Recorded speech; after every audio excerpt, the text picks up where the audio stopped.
Okay, welcome to our Proline Academy Lunch and Learn series.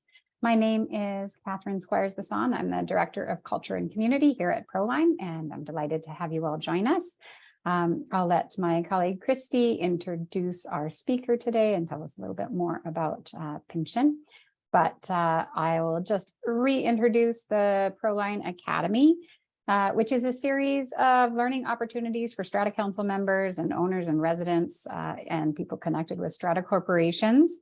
We're hoping to give you valuable information so that you can feel more comfortable in whatever your role is in your strata community as a council member or as someone who lives in the community and is looking to learn more about how to do that well and live and grow with the people around you. I'm going to turn it over to my colleague Christy, as I said now, for introductions for today's session. And fantastic. Thank you, Catherine. So my name is Christy Tamburi with Proline Management. I have the pleasure of introducing Pinchin today and Alfred Lamb. First, to give a little bit of insight in terms of Pinchin. Pinchin is a multidisciplinary consulting firm and has grown to over 1,000 staff in 50 plus offices across North America. Specifically here in BC, Pinchin has offices in Richmond, Victoria, Abbotsford, and Kelowna. They serve clients with many reporting and consulting services of a property's life cycle, to name a few, and specifically relating to strata corporations that we work and live within. Pinchin does work relating to building science and sustainability, environmental due diligence and remediation, along with indoor environmental quality and occupational health and safety. More specifically, Alfred Lamb is here with us today to speak on the topic, and he is a senior project manager with Pinchin's Building Science and Sustainability team and has been with Pinchin since 2018.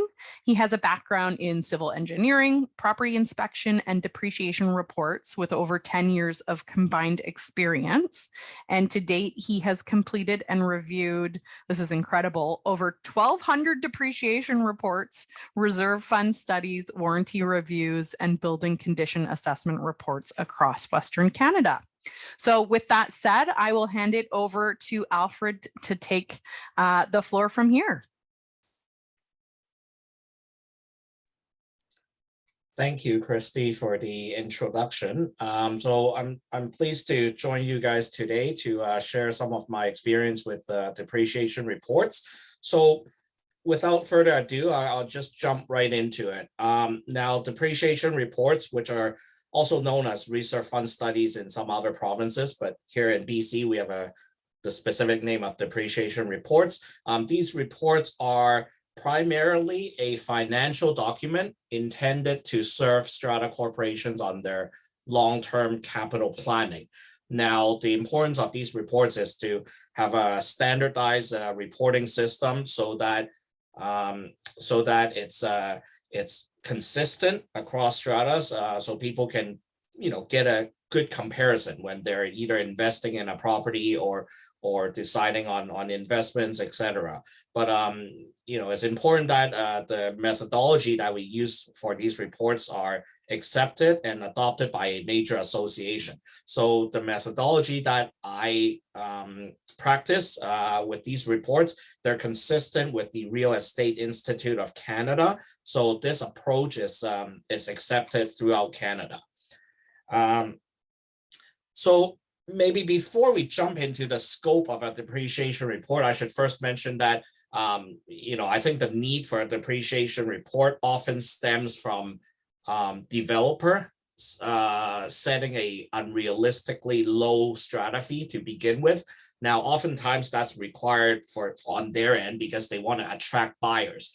But when a strata council or a strata corporation gets established and they take over the management of the property, oftentimes they don't adjust those strata fees accordingly.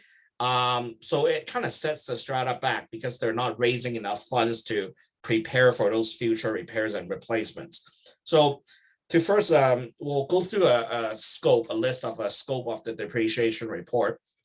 Now, first of all, I should identify all the common strata assets and to assess the quality, the normal lifespan, and their condition, of course. Now, we want to estimate the life. So we have to determine or estimate what the current condition, current life is, and to therefore also estimate how much remaining useful life there is. And from that, we want to propose a time schedule for the repairs and or replacements over a 30-year lifespan. So like I mentioned earlier, quite a long-term capital plan. And in doing so, we want to provide we want to explain what the current replacement cost estimates are relating to that building component. And these estimates, they should include the removal of the existing component as well. And also, they should also include all contractor overhead, profit, engineering fees where applicable, and also taxes. Because what we've come to realize, or what we have heard from stratas, is that they don't want to be presented a cost with a bunch of hidden fees. They don't want a cost where you're saying something costs $50,000, but there will also be contractor overhead, taxes, all that stuff. What they want to know is the exact amount that's coming out of pocket. That's what's important to the reader of these reports. Part of the scope is also to project the future value of those current replacements, because a lot of times these are in a long time into the future. The roof may not need to be replaced for another 20 years in the future. So whereas we're presenting today's cost, we also want to tell you what that cost would be like in terms of the future dollar. Now, in estimating these costs and presenting their future value, of course, we have to consider the future value through inflation rates and interest rates. So all those things come into play. And all these will be more clear as we go through the presentation with an example later on. And beyond the cost, beyond the current replacement cost and future costs, we also have the reserve fund contributions required. So this is ultimately giving the plan of how much money should be raised, how much should be saved, how much should be contributed towards each of those components. Again, all of these would become much more clear later on. Now, part of BC's specific requirement is that we have to give 3 funding models, as opposed to a lot of times is 1 in other provinces. Now, I think this is a very good idea on the part of BC's Strata Act, is because the 3 models, they're not, you're not obligated to follow any of the models, but the idea of the 3 distinct funding models is that it gives you a comparison. It shows you the consequences, the pros and cons of each funding scenario, so you can make a more educated plan for yourselves and vote on it accordingly within your strata corporation. Now, I know we're focused on BC, so this is sort of a brief kind of outline of the reporting aspects that's required. Now, the term of the report for a depreciation report in BC is 30 years. The recommended renewal interval every 3 years. There is a size exemption. If it's a small strata, 4 or fewer strata lots, you're technically exempt from doing these reports. And some other exemptions include a 3/4 vote to waive the report or defer the report. Now, these should be, if there's a 3/4 of all the voters agree to defer the report, then it doesn't have to be done for another year before you vote on it again. And of course, there are plenty of further resources that are available online. If you simply search up Strata Depreciation Report requirements, that should get you a lot of information as well. In terms of a process of the depreciation report, I've prepared a flow chart here that can kind of explain the process.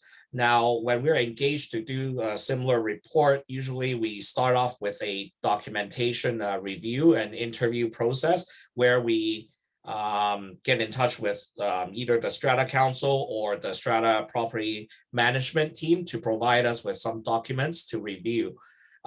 We proceed onwards with the actual site visit to take a look at all the common strata assets and to determine their condition. Now, after that, we would do some office work, do some quantity takeoffs, which means basically an estimation of all the components. So we might estimate the area of the roof, the area of your lobby, like all the walls that need to be painted, the carpet that needs to be replaced, etc. We would do that quantity estimate. And with all that information in our possession, we can then proceed with the preparation of all the expenditure tables, the funding models, and the report. Now, I know I presented this in a form of a flow chart, but it's not always a one-way process. Like sometimes these could be done in conjunction as well. But generally, these are all the steps that are required. Now, to go through each of those steps in more detail, I just want to talk about each of them more specifically. So the document collection process includes, we ask for meeting minutes. So we generally try to limit these to AGM and SGM minutes. The intent is to learn of the historical major repairs and replacements, where we're not interested in trying to, read on your specifics like dog issues or random noise complaints that are sometimes included in minutes. Next, we also ask for building plans. We try to limit these to mainly architectural plans and strata or condo plans for the purpose of the quantity takeoffs, like I mentioned earlier. Because there are a couple ways to approach this. We can either do this through building plans, using a computer, using software to estimate the areas, or else we would have to do it on site, which is often not ideal and not preferable, because it just interrupts the occupants too much if we were to spend too many hours on site doing that. And of course, it's not the most economical. Lastly, we also ask for financial documents. So these would include balance sheets, income statements, the bank reconciliation, usually as of the last fiscal year end date. That's what we're interested in, as well as the approved budget of the current year. Now, some examples like this shown on screen here. Of course, this is a typical document that we get. Now, mostly what we're interested in is this row, like the strata fees. We're interested in something like that, as well as the CRF contributions. Now, a lot of times, like as shown on this example, we get a lot of information to the strata's historical practice as well, just in terms of seeing whether they have accounted for increases or how they're spending their money, or if they're budgeting too much into their operating and not saving enough into the CRF account. These are all things that we can learn from these, reading these documents and advise on. Now, onto the site visit. It's pretty straightforward, but just to go through some of the common assets that we always look at. These would include the exterior envelope, which is everything that separates your outdoor and indoor environment. So these account for things like the roof, the walls, everything that separates indoor and outdoor, like I mentioned.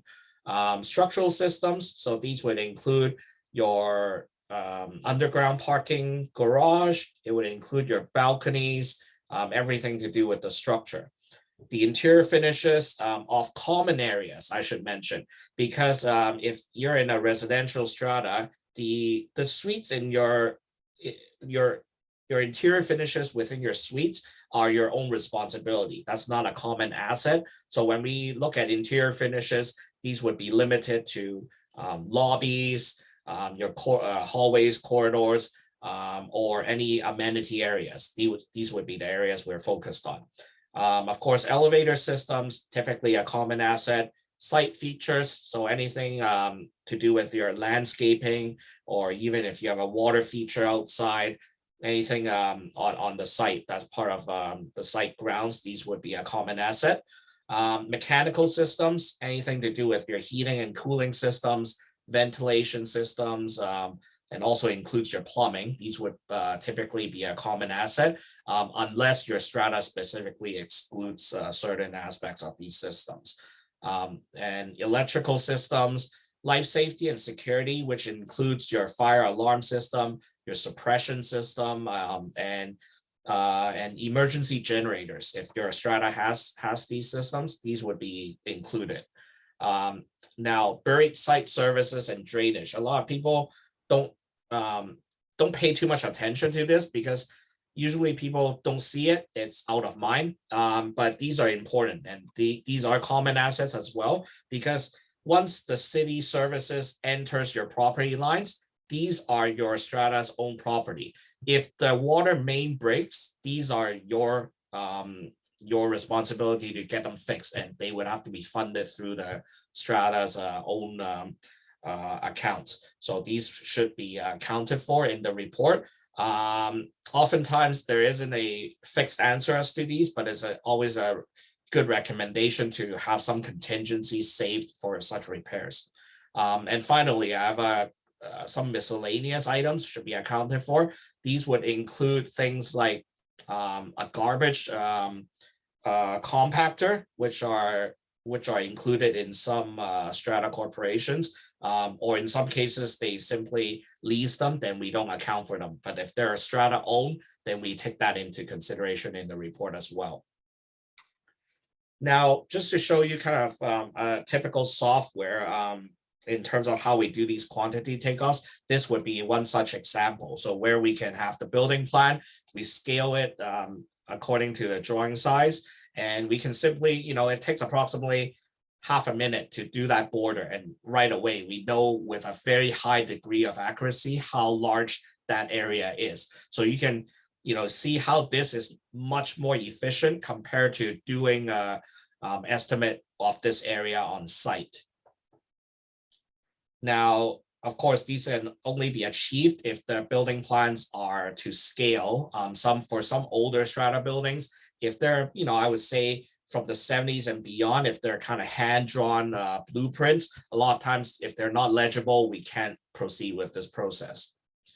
Now, also, this is not to be, we have to use these in an efficient manner. They're not intended to, we're not trying to do everything, but we have to combine these with some measurements and some calculations as well. Now, just a few more of such examples might be something like this. This is like a townhome complex with a bunch of buildings, and in the middle is the driveway. And the neon green lines are kind of the estimates of where the water mains and the buried site services go. And you see the teal line around the perimeter, that would be kind of an estimate of the fencing, of the perimeter wood fencing on this site. Now, some other examples I've shown here on the right-hand side, these would be, the blue would be kind of balcony areas. So again, you can see how this is a much more efficient and quicker process. Now, on to sort of the meat and bones of the depreciation report. The benchmark analysis is the highlight of such a report, because this is ultimately what discusses the money situation, and this is what people care about, or why they got a depreciation report to begin with. It's a quick way to compare and know the financial health of the strata corporation. You can imagine if one of your friends asks you, my strata has $1 million in the contingency reserve fund. That's good, right? Now, how would you answer that? First, it depends. It depends on a lot of things. Depends on the age and the condition of your strata complex. Secondly, how many units are there in the strata? You can imagine that if your strata is 40 years old and it has 3 high-rise buildings with a total of 500 units and 4-story underground parking garage with a water feature on the roof deck and a bunch of amenities, and they're all original, then no, $1 million wouldn't be that much at all. So in that case, to sufficiently answer this question, we would need a benchmark comparison, which is ultimately a summary of all the common assets and the relevant info. Now, here I've shown you a sample benchmark analysis. We'll go through these with an example, but I just want to first introduce kind of the style that is typically presented in and the information that it contains. Now, on this benchmark, first of all, you should notice that it should always present to you what the rates are. Like I mentioned earlier, the inflation rate and the interest rate matters a whole lot to these reports. And of course, like I said earlier, there's going to be some columns on to describe the replacement cost and some columns to describe the reserve fund kind of analysis. But this is where we'll use the next slide as an example to go through each of these terms. So it's much more easy to understand the concept. So for our example here, let's consider a painting and sealants project that are typically done to a lot of buildings. Now, for the sake of our example, let's assume that this project was last done in 2021, so 2 years ago. But before that, let's first establish the rates. So currently, a long-term inflation rate that's reasonable is about 5%. Reasonable rate today, 4%. That's what we're currently using. So we'll use that for this example as well.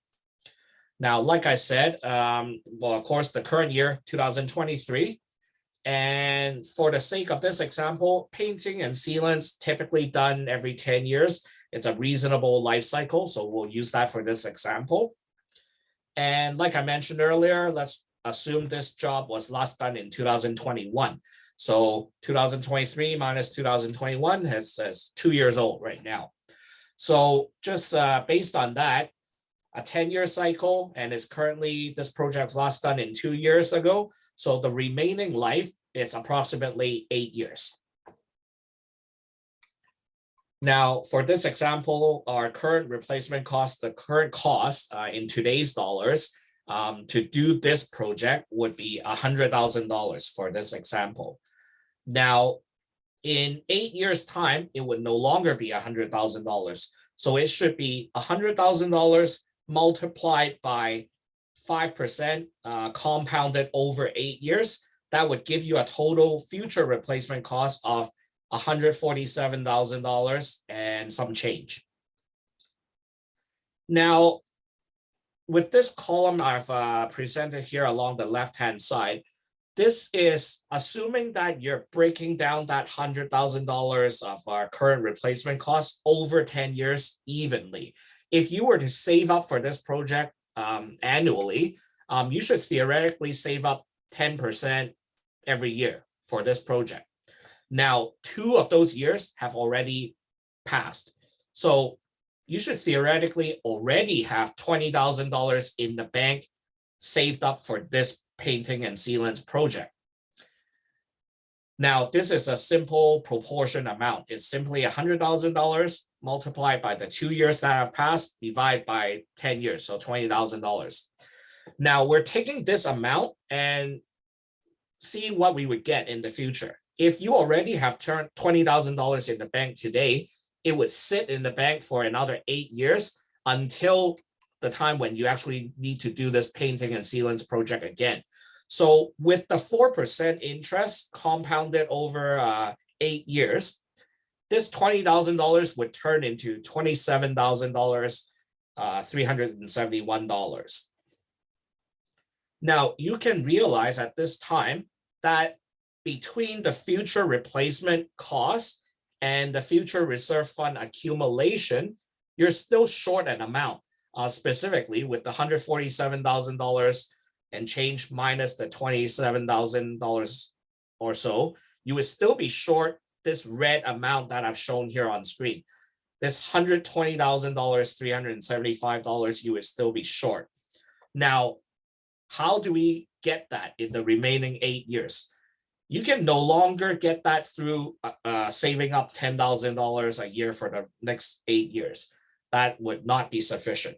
Now, the amount would actually be this magical amount that I can talk about a little more later, should actually be $13,000 and some change. This would be the annual amount that you need to save from years 3 to 10 in order to get your $120,000. Now, why is that? Because this $13,000 that you save into the bank in year 3, it would sit in the bank to accumulate 7 years of interest. The same amount, the same $13,000 and change that you put into the bank in year 4, it would only sit in the bank for 6 years to accumulate interest. So you can see that all those amounts varies. But in total, all these red numbers would combine to be your $120,000 and change that you still need for this painting and sealants project. Now, between this golden yellow number and this red number that I've shown on screen, this combines or adds up to your entire future replacement cost of this specific project, of this future painting and sealants project. Now, this is sort of the essence of what a depreciation report is about, is to go through this type of analysis for every single common strata asset. Now, of course, this example is just one line out of that benchmark that I've shown earlier.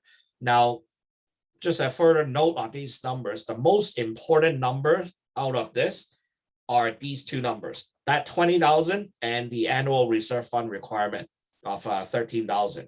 Now, the important part of this is that we're saying that for this example, if your strata already has $20,000 in the bank today, then going forward from years 3 to 10, you would need to still put in an additional $13,000 and change in order to pay for this future painting and sealants project in 8 years' time. Now, you can imagine that, but what if you do not have $20,000 in the bank already saved up for this project? Then you can imagine that the green number, the annual reserve fund requirement number, would be more than the $13,000 that we have shown here. So that's kind of the important comparison. Because what happens with this is that, you know, we can talk about a roof. Everyone understands the roof. For the first, you know, a roof typically lasts 25 years for our discussion sake, 25 years. But for the first 20 years, oftentimes no one saves up a single dollar towards that roof replacement. It's not until the last, you know, maybe even 5 or 10 years of the roof's life when people start thinking about perhaps needing to save up some money for that replacement. So what ends up happening is that the entire financial burden is on the owners that lives under that roof in the last 5-10 years of the roof's life. But what we're trying to do here is to split up the savings over the entire life cycle of the roof, as opposed to when people actually see it in the foreseeable or near future. So just to revisit our benchmark analysis again, like I mentioned in the previous example, that example was just one of these rows out of this benchmark analysis, but we're doing that same exercise for all the common assets. So naturally, we would have a summation line at the very bottom. So what's important to note here is that we have the current requirement. One of those numbers that I mentioned is important, is what's the ideal amount of money that the strata should have in the bank as of right now, as of the preparation of the particular report. So in this example, this strata should technically have $365,000 and change for this example. And if they have that, going forward, they should put in $234,000 and change on an annual basis. So this is just a specific example for this benchmark that I've shown here on screen. But this would be what's important to look for in your own specific depreciation report. Now, there are some other elements to the depreciation report. That benchmark analysis, like I mentioned, is a comparison, it's a summary table. But there are other aspects as well. So for example, we want to present you with an expenditure table. So this is in a timeline format over 30 years, which is the scope of the depreciation report. And you would see that in a timeline format, it's very easy to just look down the rows and you can see where specific expenditures might be planned specifically to occur in conjunction with one another. And also you can see where it repeats for certain components as well. So like our painting and sealants project that we mentioned earlier, over a 30 years time span, you can expect that that's not going to happen just once. So you can see that it may have happened in in a specific year, and then 10 years later, it would have another occurrence. And with the inflation, you can expect to see different amounts as well, because they consist of a different future dollar value. Now, it's also important to note that this is not a arithmetic exercise. Sometimes, even if the rule of thumb, the golden rule of thumb is that a specific component may last 20 years, we're not just saying that, the lifespan is typically 20 years. Your asset is already 18 years old, so we're putting in the replacement in 2 years. That's not always the case. We still have to determine the condition and see if there's any, if your strata is very prudent on maintenance and very proactive on repairs as needed, we can credit you for that and say that, you've extended the life of the component by a few years, and considering there are no major issues that are noted currently, we're not just going to say 20 minus 18, so we're putting in the replacement in year 2. That's not the point. We would take other aspects into consideration, like maintenance efforts. Now, in all those examples I mentioned earlier, specifically the benchmark, you would see that so far we have not accounted for how much money is actually in your strata.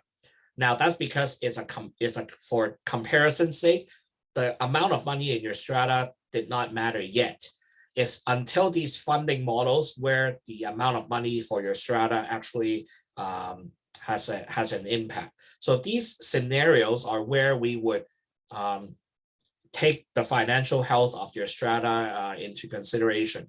Now, specifically, we would capture what your contingency opening balance is and use that as a starting point to these funding models.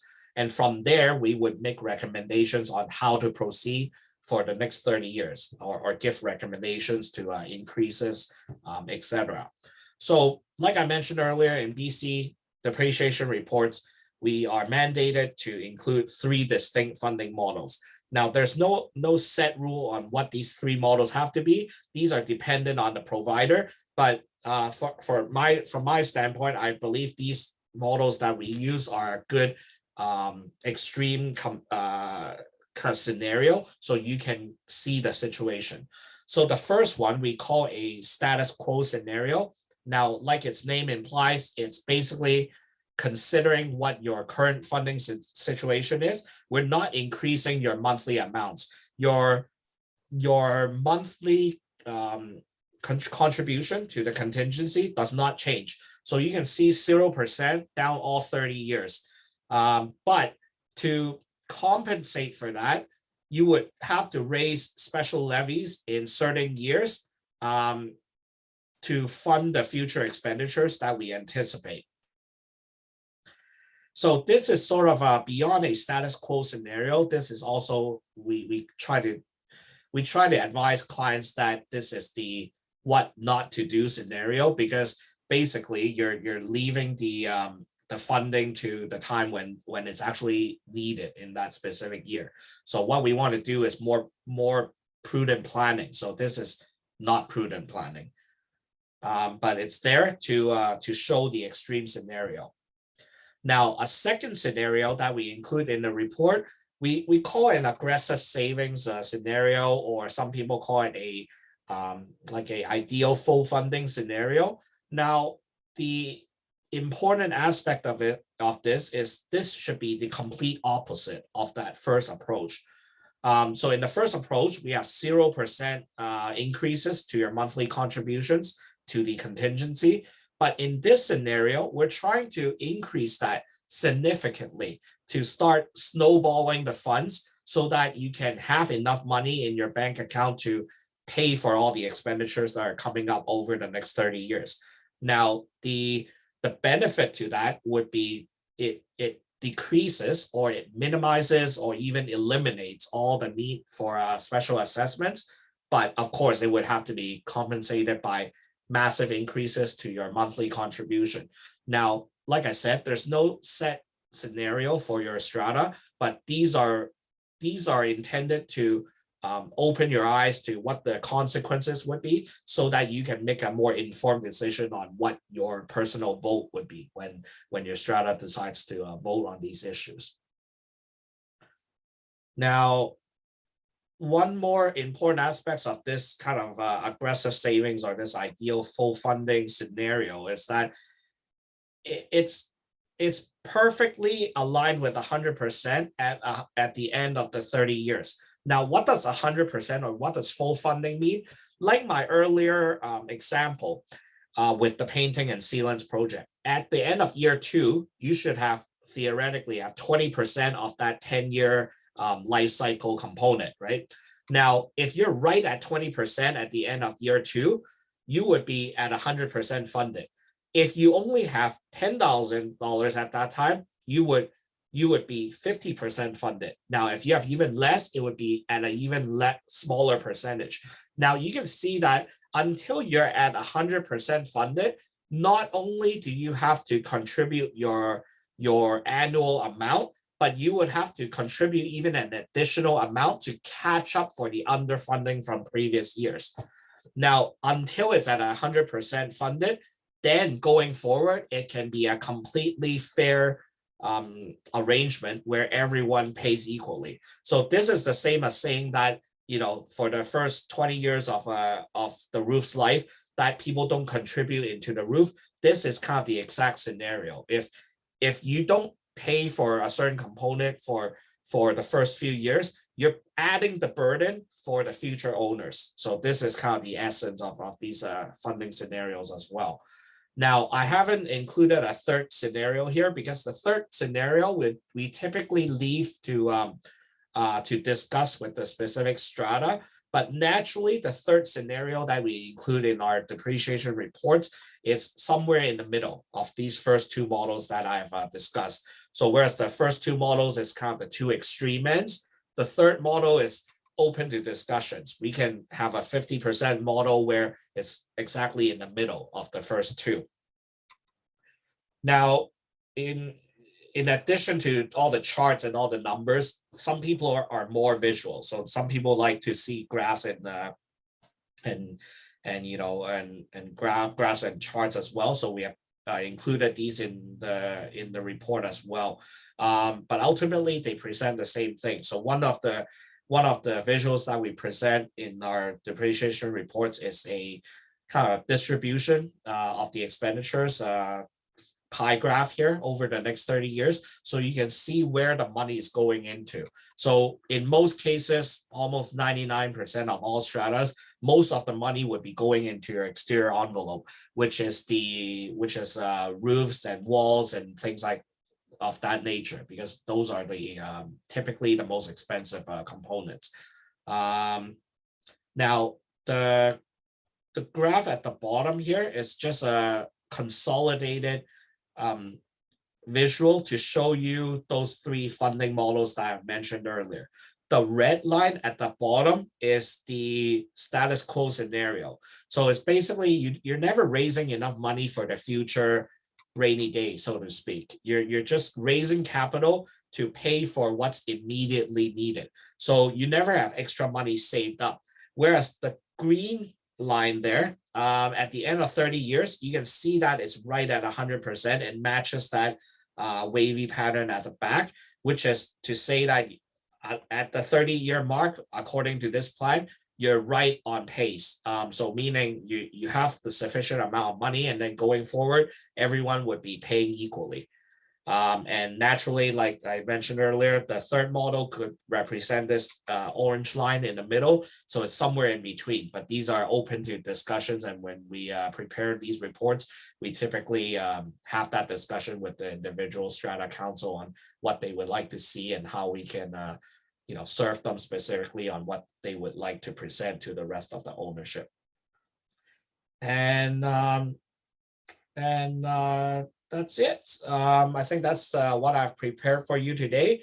And like I said, for us, our BC region, I think we have the reason for the various offices is that I think it's oftentimes the most economical to attend sites with local experts that we have in our staff.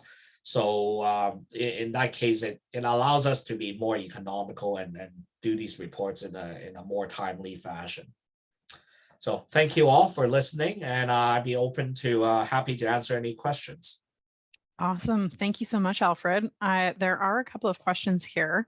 So I'll just go to the first one from Catherine. For behind the walls assets such as pipes, often depreciation reports put an estimate as a placeholder without really testing or looking at them. For older buildings, what do you advise for such buildings to assess the quality of their pipes? Which pipes are the most at risk? Cold water, hot water, wastewater, heating pipes, etc. Yeah, so I'll first talk about plumbing pipes. So these would be for your domestic water distribution system. Of course, they're behind walls, and our scope of work is not to do any invasive testing. So we do not open up walls to do any specific testing, but rather it's an exercise of understanding the history of your strata. So that's why we want to read your strata minutes and understand if there has been historical leaks, what the age of those pipes are, whether they're original or whether they have been replaced. Of course, we have to use a general golden rule when we plan for those. Now, if they are already 40 years old and they don't have any issues, I'm not going to say that you need replacements right away in the next year. Now, however, on the same note, if they're already 4 years, even though they do not currently have issues, I'm not going to say that they can last the entire 30 years of the scope of the report. So we would have to kind of balance those efforts and gives you a recommendation that we think is reasonable. Now, after all, this is a budgeting exercise and a financial planning exercise. So if I'm recommending that you budget for the replacements in 5 to 10 years time, if you're lucky and it doesn't burst further and the pipes don't need replacement in, after 5 years, by all means, don't replace them yet. But for budgeting, it's reasonable because you should still have the funds ready at that time.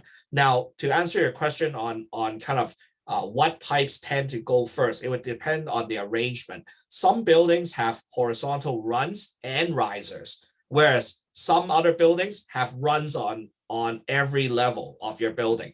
Now, you can anticipate that if you have runs on every level of the building, there's more piping actually. So it would be more expensive on an exercise. But these are things where, like today that I'm doing a lunch and learn for you guys, we also have lunch and learn from other specialists. So I've had a lunch and learn presented to me in the past on kind of piping, and we work closely with a mechanical contractor as well. So our budgeting kind of approaches are consistent with what the industry does. So for example, I can kind of advise you that from my experience, a typical 1-bedroom residential unit, even from a few years ago, I think the general budget would be about $7,500 to replace the domestic water piping of a one bathroom unit.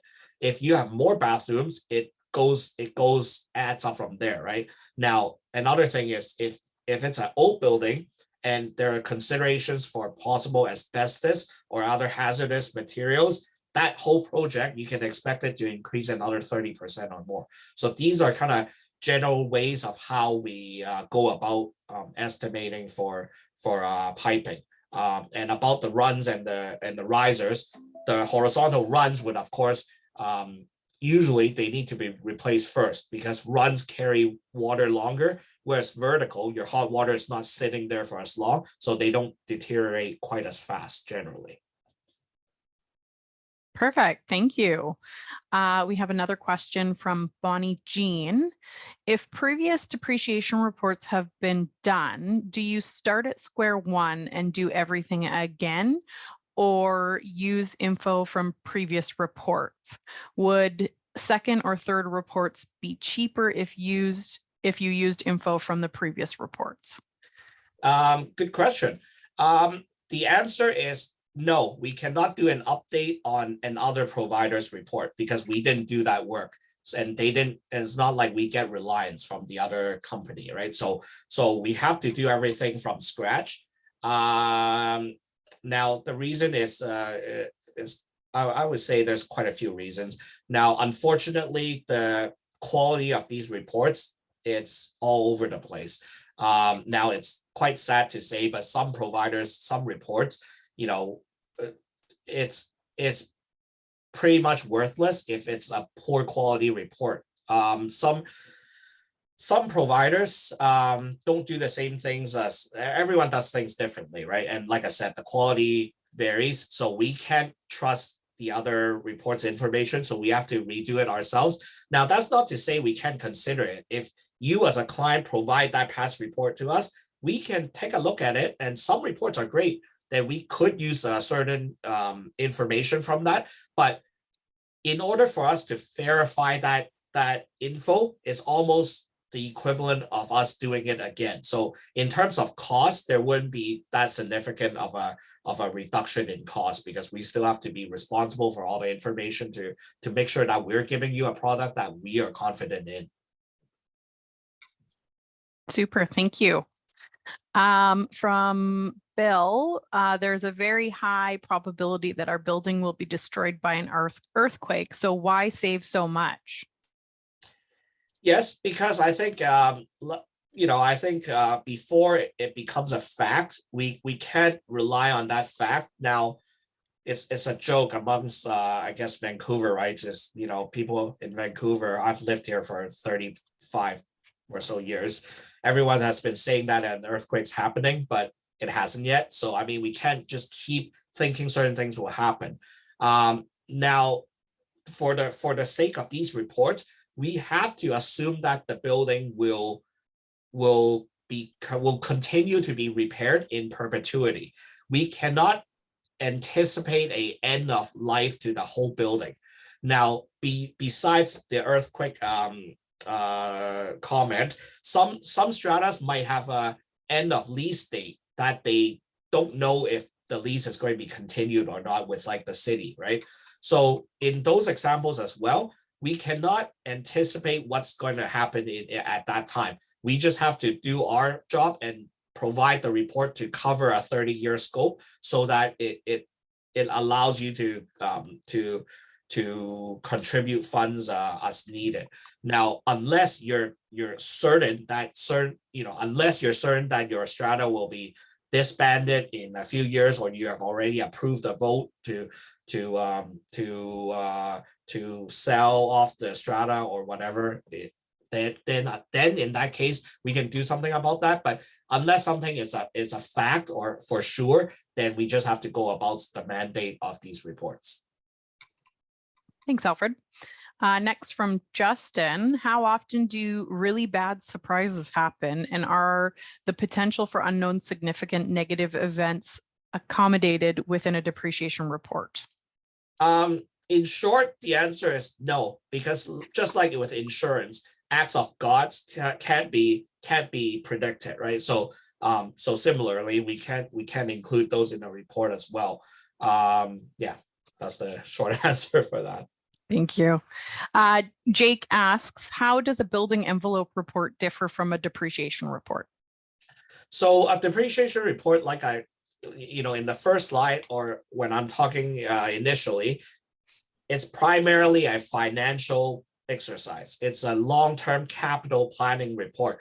Now, when you're talking about more of a specialist review, like you mentioned, a building envelope report, those reports might include invasive testing. They might do core drilling of your walls to get a sample of your wall thickness, or see the layers of your wall and analyze if the water content or the moisture content is too high, and determine there's a water ingress issue and such, right? So those would be more specialized testing, which may or may not include invasive testing. So that's the main difference with a depreciation report. And whereas those, you can consider those to be an engineering report. A depreciation report has to be viewed as primarily a financial report. It's for your long-term capital planning. Terrific. Thank you.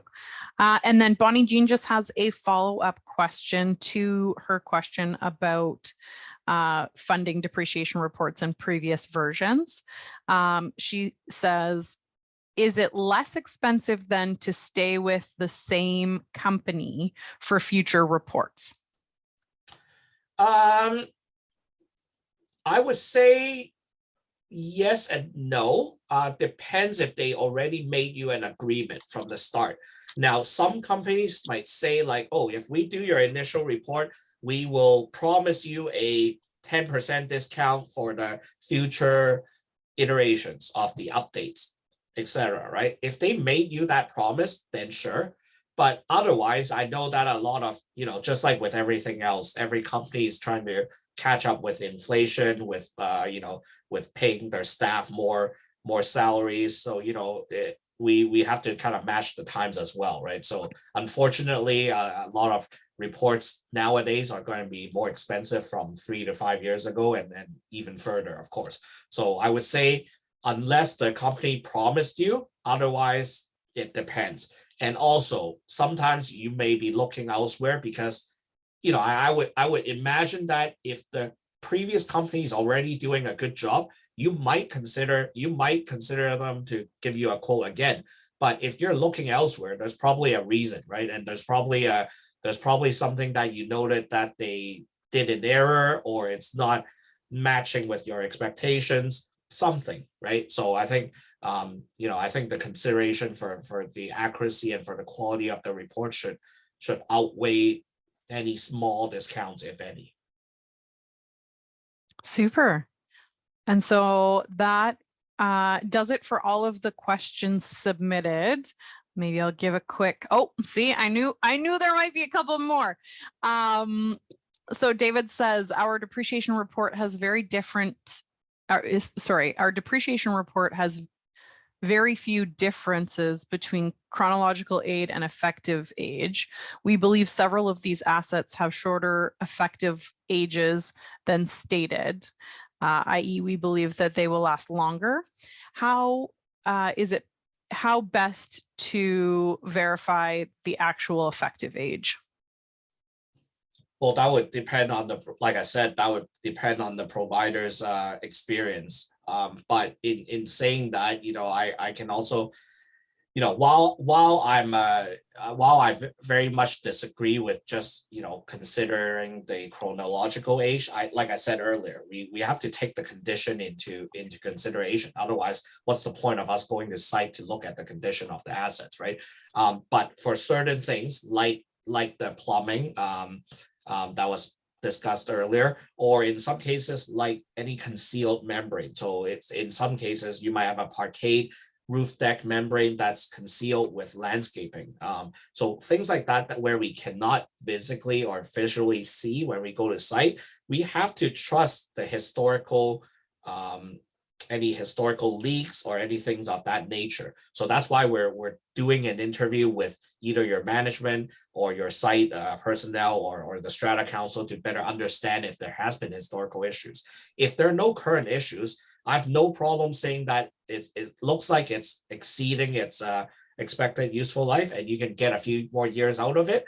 But at the same time, you should still have the funds ready. That's the kind of the we're not trying to say that the replacement is absolutely needed in this year.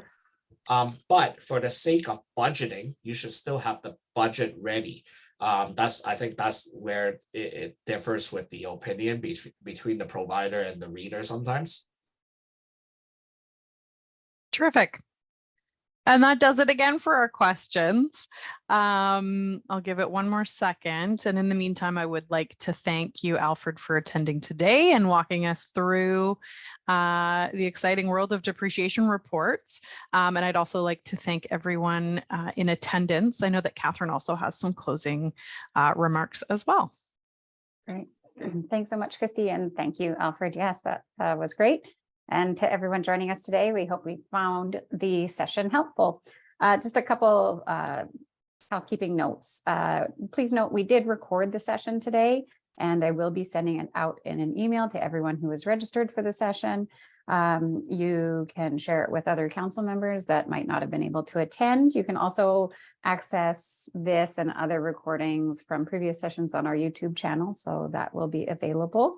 If you have any feedback about this session or previous sessions, or any ideas for things that you'd like to learn or people you'd like to hear speak with different expertise, please feel free to reach out to me directly. I'm happy to always get that feedback as we continue to create these sessions based on what you would find most useful. And I think that's all of the pieces. Thanks again for joining us, and have a great day and enjoy this fantastic, beautiful weather that we're having. Bye, guys.